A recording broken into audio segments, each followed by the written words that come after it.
How do you make it through the coldest part of the year? Do you explore the outdoors for the pleasure of it? Or do you hide under the blankets and dream of June? For some, the sparse beauty of winter is an ideal time to travel.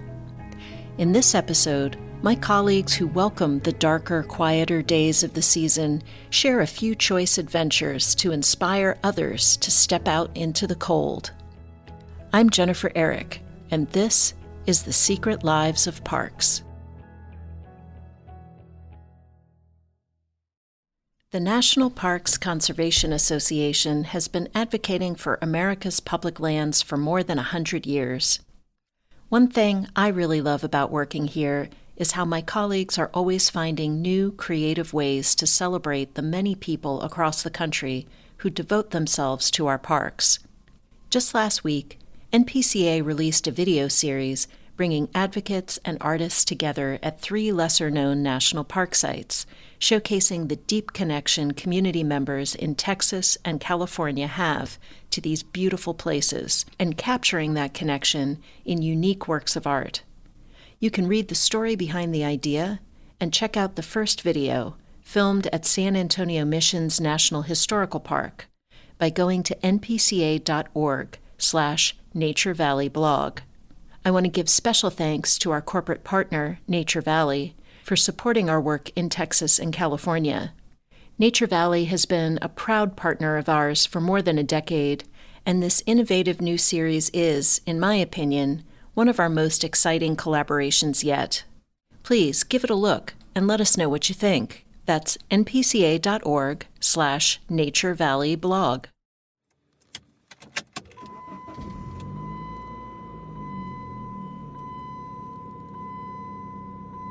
In the winter of 1996, I went on my first cross-country road trip.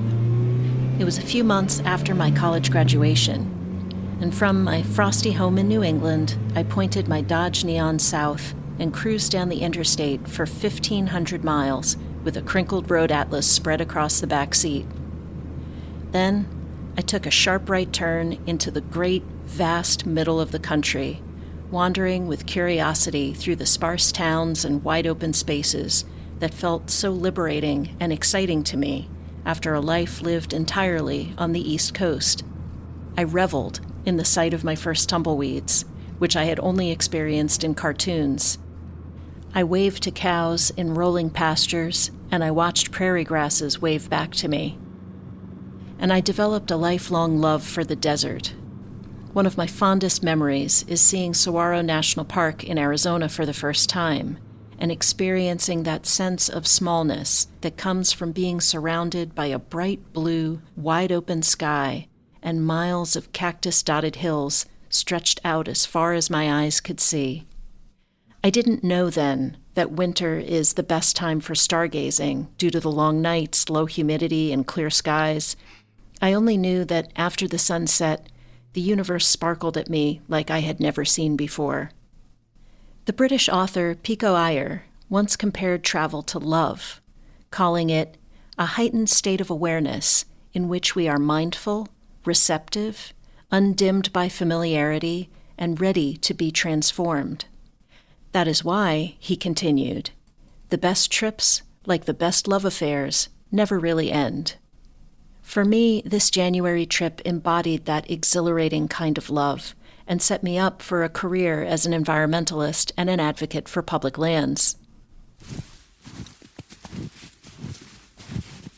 But despite the joy of travel, winter is often a time when we hunker down, shield ourselves from the frosty days. I still shrink from snowy landscapes and complain about temperatures under 50 degrees. I often need a little motivation to turn off Netflix, put on a coat, and rekindle that expansive love of parks this time of year. So I turned to some of my favorite outdoor enthusiasts, my colleagues at the National Parks Conservation Association, for inspiration on where they love to travel in winter and why this season can be an ideal time to experience a park. Of all the people I spoke with, Michael Jamison, campaign director for NPCA's Northern Rockies regional office, was most fervent about not just enduring, but embracing the cold. When I think about the summertime parks out here, the ones in my backyard, I actually think about heat and humans and wildfire smoke and crowds and lines and queues and no parking. And winter is empty and it is completely silent. The bones of the place come out. It's stripped down so you can actually see the shape of things. And you get out there and all the news of the world that you need for the day is actually just written on the snow. You can see the brush strokes where the owl's wings stirred the snow, and you see the little feet of the vole leading to that spot, and then no feet leaving, and you realize somebody had breakfast there, right? There's such a clarity to winter. Michael frequently finds this clarity in and around Glacier National Park, where he's spent decades of his life working and playing, and where each winter he relies on a network of friends to alert him to a short-lived seasonal ritual. Skating on wild ice, backcountry skating, it's just this wonderful little moment in time. It's this gift that Mother Nature gives. It only lasts for sometimes a few days. If you're lucky, a couple weeks. It's usually around Thanksgiving or a little bit before Thanksgiving, where it starts getting cold at night, down around 0, and it'll stay cold all day. So the ice comes on, but the snow hasn't arrived. And so there's no worry for shoveling. There's no worry for clearing the ice. The hockey rink is ready-made by Mother Nature. And if it comes on without wind, and if it comes on in clear nights, it is just as clear as a window. And in the shallows, you can see the fish underneath, and you can chase them on your skates. You can chase the trout, and they're darting around. We followed rivers for miles and miles and miles up to lakes, just skating on the rivers. We have a whole network of people here who, for the last 30 years, I've been involved in it. The phones start ringing sometime in late October, early November, that the ice is on at Smith Lake, or the ice is on at Avalanche Lake, or the ice is on the Stillwater River. And we've been known to hike in with hockey sticks, and we'll have these hockey games 8 miles up into the backcountry somewhere, where the boards, in an ice rink, you have the boards. The boards are just these beautiful big peaks surrounding you. And it's a different ice, too. It's not that domesticated, Zambonified ice rink ice that's super hard with the bad music pumped in that you have to skate in one direction. It's not that at all. It's a softer ice. Your edges can really get into it. There's something about that wild freshwater ice. It has a different consistency. I ask Michael how long the season for wild ice lasts. So wild ice moves downhill. It starts way up high in the highest lakes because that's where winter comes first. And eventually those lakes, you can't skate them anymore because the snow piles up on them. So you have to catch this after the cold, but before the snow. But the lower lakes, that snow that comes on top of open water because those lower lakes haven't frozen yet. And if you can get a good January high pressure system, then those lower lakes, they freeze over, and now you have clean ice on them until they get snowed in. And if you're lucky, you can get 2 or 3 or 4 little windows of a week in each month to be able to skate throughout the whole winter. Michael doesn't just wait for those few magic days to get out his skates. He loves taking to the slopes as well, and Glacier and Grand Teton are his favorite landscapes for skiing, though it requires more precautions for wilderness safety. Backcountry skiing it's a little more of the roll of the dice in terms of what the snowpack is like. Heading into the backcountry in winter in mountain country has some inherent risks, and avalanche is probably foremost among those. There are certain tools that you need to stay safe, certain equipment and gear. There's certain knowledge, like how to watch the weather and wind and understand the snowpack underfoot. There's certain precautions we take traveling with a trusted group of people who you know and have a similar risk tolerance, and who they're expert in being in the backcountry in the winter as well.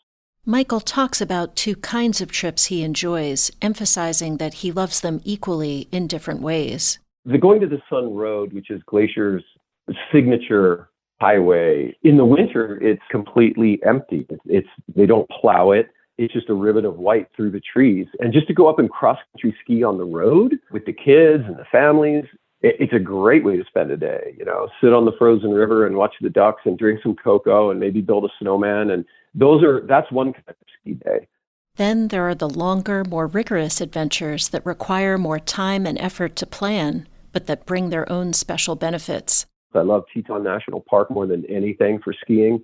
And those are bigger kind of days where, you don't generally have the kids and the family with you, but you might have harnesses and ropes, and you might have a whole different kind of crew of people. When I first started backcountry skiing, 35 years ago or something, it was all about the down, right? The climb was the thing you had to do, get to the down. It was all about the adrenaline and the whoops and the hoots. But now, actually, I like to climb for the sake of the climb. That first couple miles out of the chute, it's very much your brain is on, oh, I got to send an email to so-and-so, and oh, I need to send a thank you card. And, your brain's doing the thing it does. And then after a while, it falls into sort of that longer term planning mode. Is this really where I want to be in 5 years? And what am I doing with my life? That sort of, and then eventually, if you're lucky, you'll find yourself at whatever the destination of the day was, some high ridge or some high peak, and you'll have no recollection of the last hour. Your mind just went to white noise. It's the only place my brain slows down enough to do that. And it's the most rejuvenating feeling.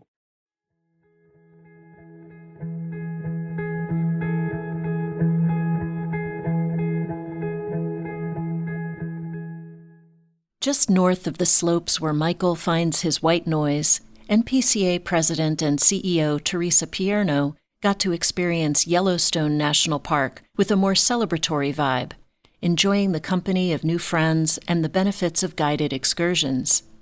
She joined an NPCA small group tour several years ago with about a dozen other people to ring in the new year among the park's famous wildlife and geysers. My husband went with me, Bob, and we packed all the heavy gear because we kept hearing that it was going to be very, very cold.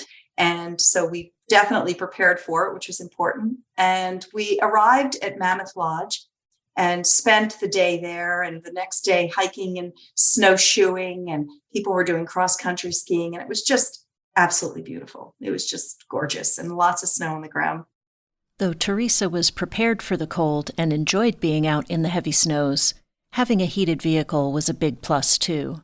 A couple days before New Year's Eve, snow coach pulled up, and these very old-fashioned, they've been around for decades, snow coaches is what we went on. So it's really an amazing experience just to be in one of these little coaches, where it's heat and it's a little chilly, but you have blankets and you're dressed warm. And we had spectacular weather. The sky was blue. It was just beautiful. And we started our journey into the park. We went in this coach all the way to Old Faithful and stayed at the Snow Lodge, so pretty deep into the park. But it was so spectacularly beautiful. And every once in a while, we would stop and get out and take pictures and talk. And the bison just were all over, and you could just see them so well. It was just so much easier viewing the wildlife. It was spectacular. Once Theresa got to Old Faithful, it was a perfect place to enjoy the frosty weather. We were just amazed. We got to cross-country ski. And, when you cross-country ski up there at Old Faithful, and you're on the trails and going around all these geysers and wildlife, you see bison trying to stay warm, and, they're kind of hanging around, and coyotes. And it's just very magical and very peaceful and quiet because you don't have many people there. One of the biggest highlights for Theresa was getting a few perfect moments outdoors on New Year's Eve. It was dipping down to a -20, so it was very, very cold. So we bundled up as much as we could for the weather. And they brought champagne out, and we had glasses, and we were literally going to be out there for maybe 10, 15 minutes max because it was just so cold. And we went out there, and our champagne was poured into our glass, and within minutes it got very slushy, like an ice drink, but it kind of started to freeze. And then of course Old Faithful erupted, but just before Old Faithful erupted, we could hear a lone wolf howling. It was just magical. And then there we were toasting and drinking our slushies. It's just a memory I will never forget. Theresa recommends seeing the steaming geysers, as well as the frozen waterfalls of Mammoth Hot Springs and the wildlife in the Lamar Valley, where the wolf packs are still active.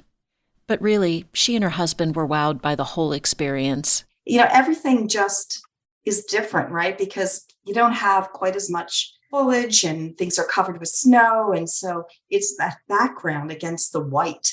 And then the icicles hanging and the bright blue skies. I couldn't get over how crisp and clear it was. I'll tell you, I've been to so many parks now in these many years and traveled all over.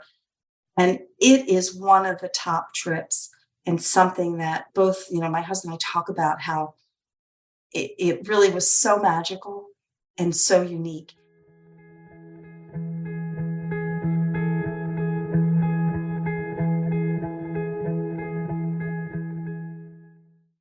For those who prefer to avoid snow and ice, Arizona Program Manager Miché Lozano is quick to note something special about the Yuma Crossing National Heritage Area that sets it apart from everywhere else on Earth. I want to advertise this. Yuma, Arizona is the sunniest place in the world.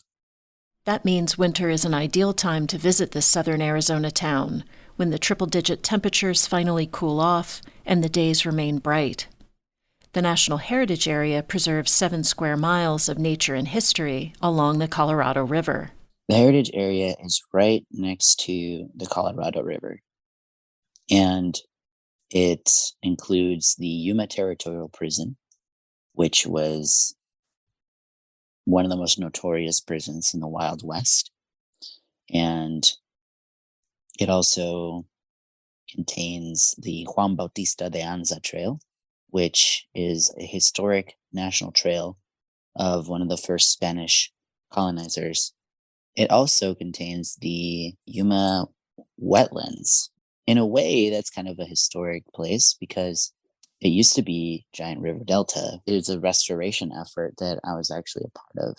Miché has a special relationship with Yuma because they moved there with their family when they were just a toddler. Yuma is my hometown, and we arrived there when I was about 2 years old as immigrants from Mexico. It's a very agricultural town. If you're living in Yuma, there's a high likelihood that you're somehow connected to the agricultural business, either as a farm laborer, which is what my family was, or you maybe own a farm. Growing up, I think I had that small town frustration of, feeling like my hometown was kind of boring and wanting to go explore. I kind of didn't appreciate the thing that Yuma later on taught me, and ended up kind of changing the path of my life, my career. And that was specifically the nature that can be found in Yuma. In their teenage years, Miché had a transformative experience that deepened their relationship with the land. What happened was I got an internship with the Arizona Game and Fish Department, getting as much experience doing field work as possible. It meant working with fisheries, working and doing fish counting and population, and going on the Colorado River up to the Kofa Wildlife Refuge and capturing these big, enormous fish. But it was the reptiles that really changed Miché's life. We were studying a very special lizard called a flat-tailed horn lizard. And these species are endemic to that region. They can't really be found anywhere else. So I learned to track those lizards. They have a very unique footprint in the sand. And I learned to read the sand. And I'd be, hiking off trail in the middle of the desert and looking for these little footprints and these little markings that are specific to flat-tailed horn lizards and unlike anything else. When you really look closely at the sand, and you see all the trails of all the creatures that have been active at night, it starts to create this story. It was like reading the lives of the animals in the sand. The desert is a reptile heaven. If you're into herpetology, Southern Arizona is pretty lit. After becoming attuned to the natural world around them and starting out on their path as a conservationist, Miché volunteered to help restore the wetlands in the National Heritage Area. Back in my day growing up, that place was a dangerous tamarisk overgrown dump, basically. And there was all kinds of problems that it created. And I remember people, I was really small and I'd be playing in the river and they'd say, don't go too far because, it's dangerous over there. So it was like this, it's a health risk. Miché got involved in the ambitious project through a program at their college.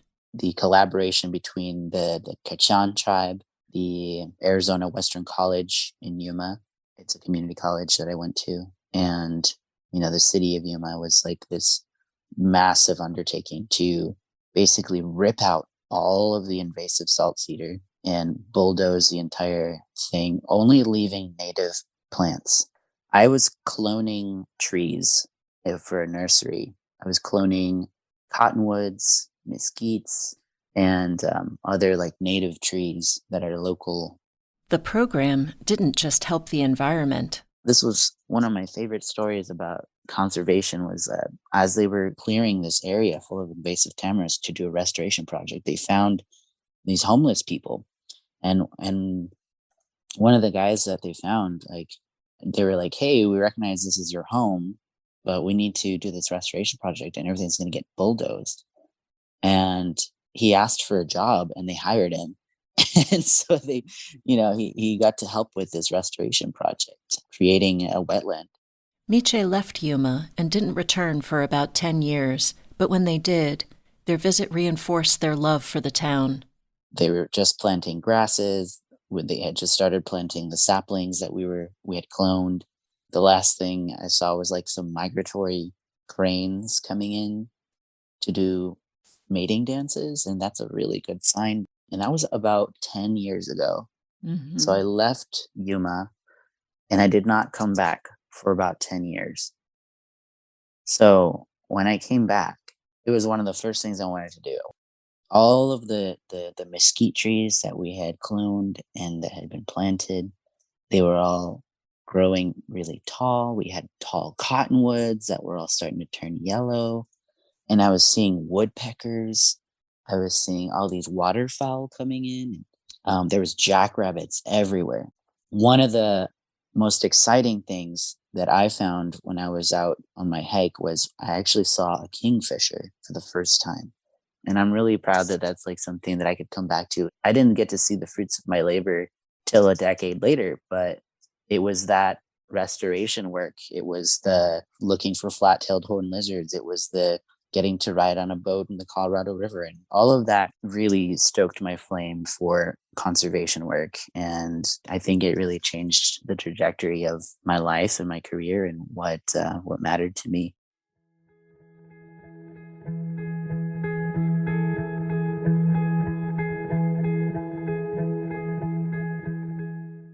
Senior Outreach Manager Cassidy Jones is also a Southwest native, hailing from the Salt Lake City region of Utah.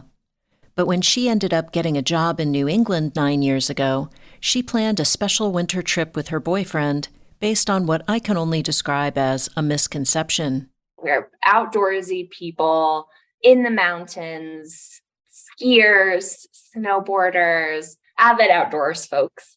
But at the time, I had an internship with the National Park Service. I was working at some national historic sites in the Boston area.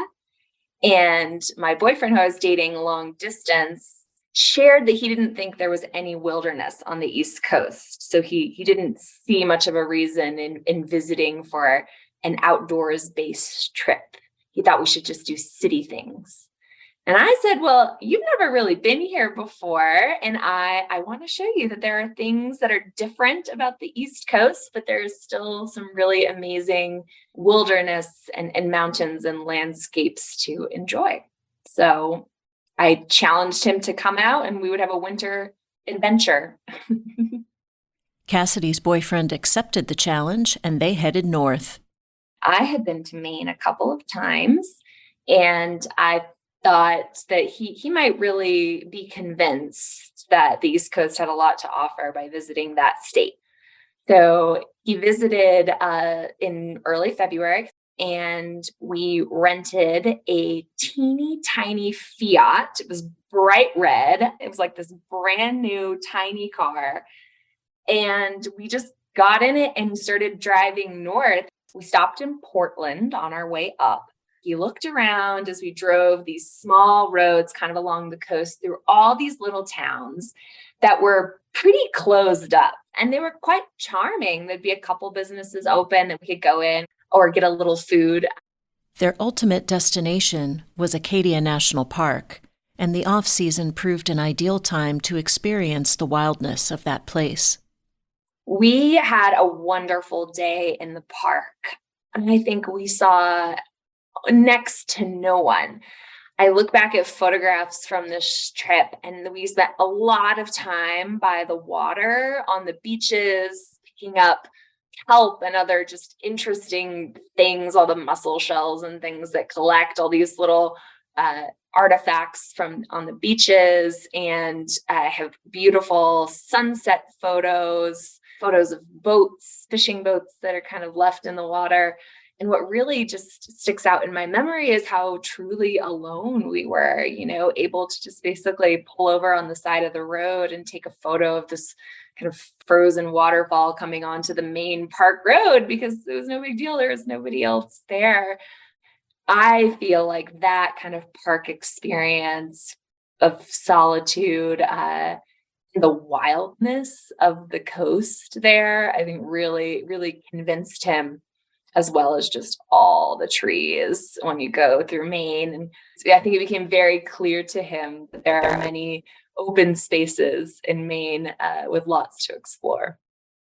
Though Cassidy and her boyfriend were both familiar with the vast beauty of the Southwest, even Cassidy was surprised to find a similar kind of beauty along Acadia's rocky coast. Both of us are big mountain people, and the ability to appreciate the ocean for kind of its wild nature is something that I think was kind of new for both of us in that park. I think he'd had a lot of experiences with the ocean that were like resorts and really lovely, but like very different from the ocean in Acadia. The trip was a huge success, but there's an even happier ending to Cassidy's story. This memory and this park trip really stands out as kind of evidence about how much fun we could have together, even in these like very different settings and going on a very different kind of adventure than we had ever done together before. And it was an important, I think, kind of rekindling and reminding. Long distance relationships are not so fun. And, certainly it's borne itself out. We still have a lot of fun and adventures together as folks who've been married now for 3.5 years.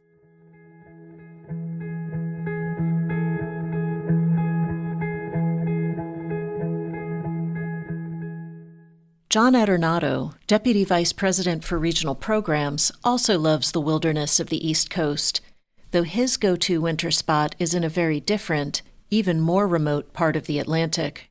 They say that you've got to get out west to see the amazing stars of our galaxy and universe. But you can do that on the East Coast. You can do that 70 miles off the coast of Key West in Dry Tortugas National Park at Fort Jefferson. It is an absolutely stunning place that in the middle of the night, there is nothing and no one around. It's hard to find wilderness, quote unquote wilderness, in the East, but Dry Tortugas is a known place for their dark skies and stars. We went, my husband and I, and a couple of other friends. We've been there 3 or 4 times to enjoy just the most amazing place on earth, really. This little itty bitty island in the middle of the ocean on the edge of the Gulf of Mexico with no electricity, no road. And occasionally there are private boats that do come up and they'll anchor for the night, come over on a dinghy and spend the evening watching the sunset with us. But even they leave to go back to their boat for the night. So in the morning, beautiful sunrise, get your snorkeling equipment, walk into the water from the beach, and enjoy what the marine world has to offer. In addition to the beach, the ocean, and the stars, the park is also home to Fort Jefferson, the largest brick masonry structure in the country. The fort itself is absolutely amazing. How it was constructed, who lived there, and the human history on this island and in this fort is really incredible. In just an absolutely stunning natural environment. Coral reefs, fisheries, beaches, wading birds, and overwintering birds. Because it takes so long to get to dry Tortugas, planning to have enough time on the island is, in John's opinion, crucial. We were lucky, smart enough, really. We were smart enough to know that we needed to be there for 3 nights, which left us 2 full days to be there. But when you go there on a day trip, it's a 2-hour catamaran ride, really beautiful. You get there, some people will start with lunch, go and get a tour of the fort, and then have a little snorkeling trip. But when you're there overnight, everyone leaves on the boat at about 3:00. And that's when we reemerge from the tent and have our snorkeling trip, enjoying the peace and quiet of the beach, the fish coming back after being scared off by all of the kids and people who've been in the water. And I have seen 800-pound grouper and 8-foot-long tarpon swimming around the docks. Is absolutely unbelievable. And the best thing to do when the sun starts setting, take your bottle of wine, go into the fort, climb up the stairs, pour a glass of wine, and cheers to your friends and family that are with you, and watch one of the most amazing sunsets you've ever seen.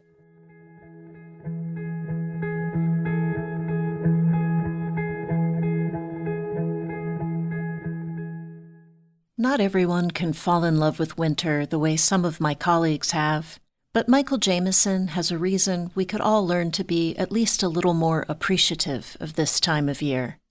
I live in winter's house.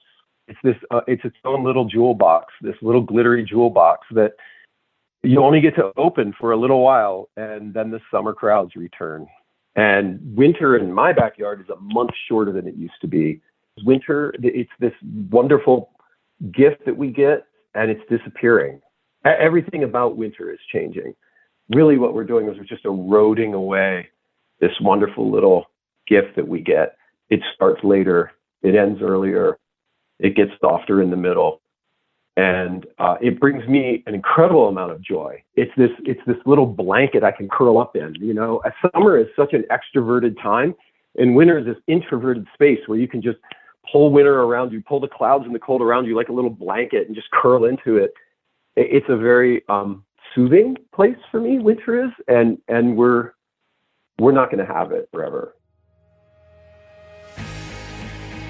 The Secret Lives of Parks is a production of the National Parks Conservation Association.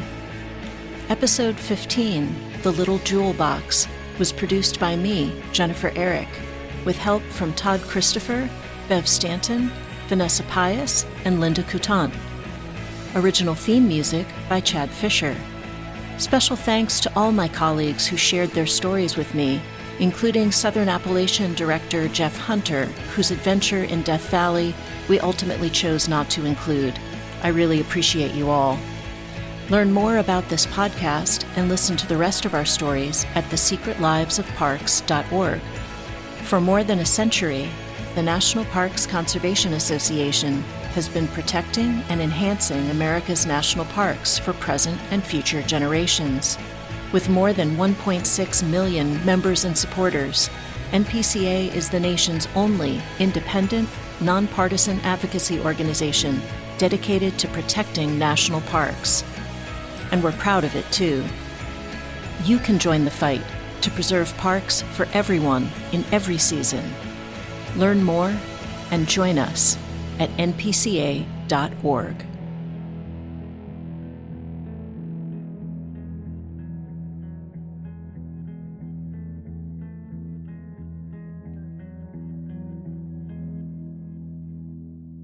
I don't see the environment as separate from us.